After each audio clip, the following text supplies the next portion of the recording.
કેરળના એક મંદિરમાં હાથીએ અચાનક તોફાન મચાવી દીધું હોવાનું સામે આવ્યું છે. તો હાથીએ લોકો પર હુમલો કરી દીધો હતો. તો આ ઘટનામાં 20થી વધુ લોકો ઇજાગ્રસ્ત થયા હતા. તો આ દરમિયાન હાથીએ માણસોને રમકડાની જેમ ઉડાડ્યા હતા. તેમાંથી 2ની હાલત ગંભીર જણાવવામાં આવી રહી છે. તો આ મામલો કેરળના મલપ્પુરના તિરુનો છે.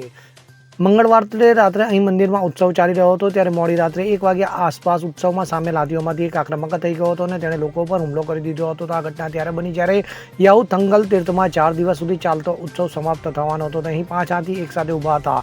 તેમની વચ્ચે ઉભેલા હાથીએ, જેનું નામ પાખો શ્રીકટ્ટન હતું, તેણે અચાનક સામે ઉભેલા લોકોની ભીડ ઉપર હુમલો કરી દીધો હતો. ત્યારે હાથીએ ત્યાં ઉભેલી વ્યક્તિને પોતાની સૂંઢમાં દબોચી લીધો હતો. ત્યારબાદ તેને જોરથી ફેરવ્યો હતો અને પછી ભીડમાં ફેંકી દીધો હતો. તે વ્યક્તિને તરત જ કોટક્કલની MIMS હોસ્પિટલમાં દાખલ કરવામાં આવ્યો હતો. તેની હાલત નાજુક છે. ત્યારે આ ઘટનાનો વિડીયો પણ સામે આવ્યો છે. Bureau report CN24 news. હવે જુઓ દેશ દુનિયાની તમામ ખબરો તમારી આંગળીના ટેરવે. ઉઠાવો મોબાઈલ અને Google Play Store પરથી ડાઉનલોડ કરો અમારી CN24 ન્યૂઝ મોબાઈલ એપ.